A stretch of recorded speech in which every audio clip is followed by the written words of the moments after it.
Are you looking for a great smartphone but don't want to blow the budget? If you're the kind of person who works non-stop from Monday to Sunday, you'll need a phone that can keep up with you. You could use a device that can always stay with you. Worry no more, because we've got you covered. In today's video, we'll introduce you to the Moto G9 Power, so stay tuned if you want to hear all the exciting and juicy stuff about this new technology. Hello and welcome to New Tech, a channel that is always on the lookout for the latest and coolest technologies around. Be a part of our channel by hitting the subscribe button and clicking the bell icon to be notified of new uploads. Are you getting curious about what this new tech has to offer? You won't have to wait any longer, because we're about to spill the beans. Everything you need to hear about before buying this gadget is all here. Let's get this thing underway. A few months back, Motorola released its other counterpart in the G9 Power budget series called the Motorola G9 Power smartphone. You might have a fairly good idea of what to expect from Motorola's budget Android phones. It has good build quality, a lot of value for your money, and respectable performance. This is the phone that you can put on your list if you value price over performance and don't want to spend four figures on the best components the tech world has to offer right now. When it gets down to the Moto G9 Power, two things should stand out: the meager price and the massive 6,000 mAh battery capacity, which is just about the largest you'll find in terms of mainstream consumer handsets right now. If you want a battery that can last for a long time at a low cost, the Moto G9 Power might be a good fit for you. For a relatively cheap phone, sacrifices are unavoidable.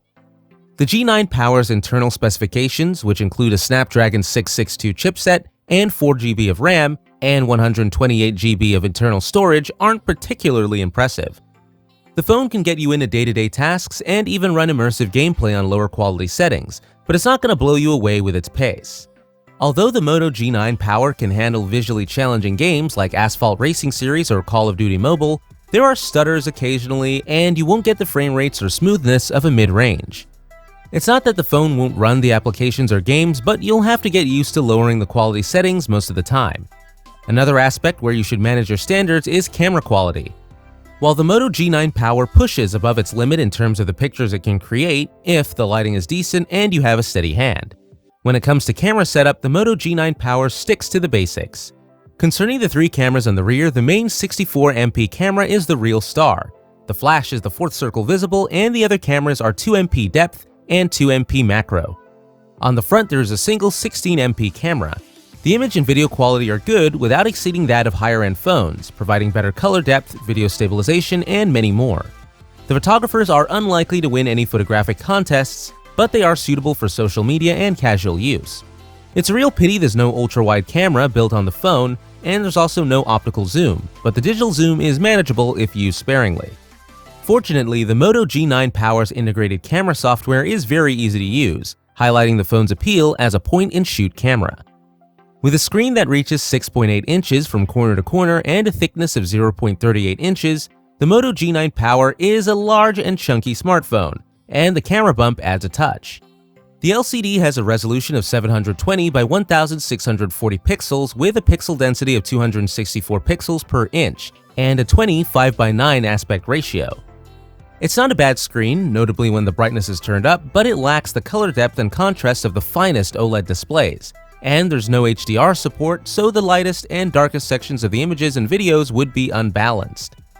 Another feature that sets it apart from more expensive rivals is the basic 60Hz refresh rate.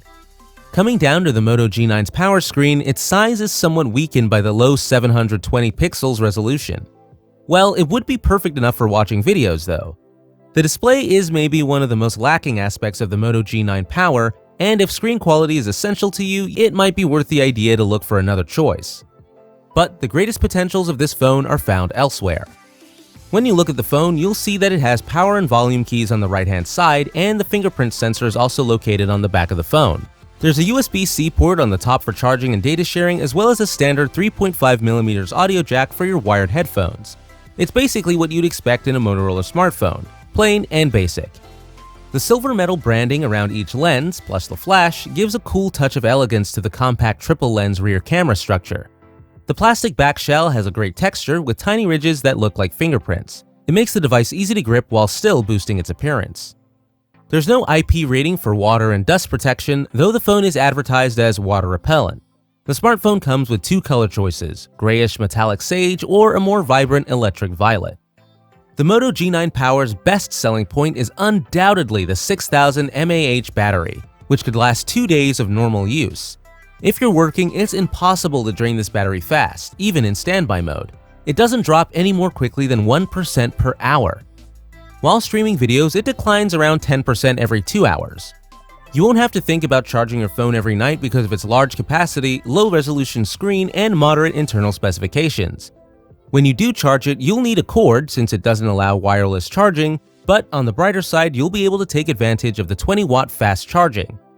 Aside from the battery life, the Moto G9 Power's low price is the following best reason to consider it strongly, retailing at $279 on Amazon.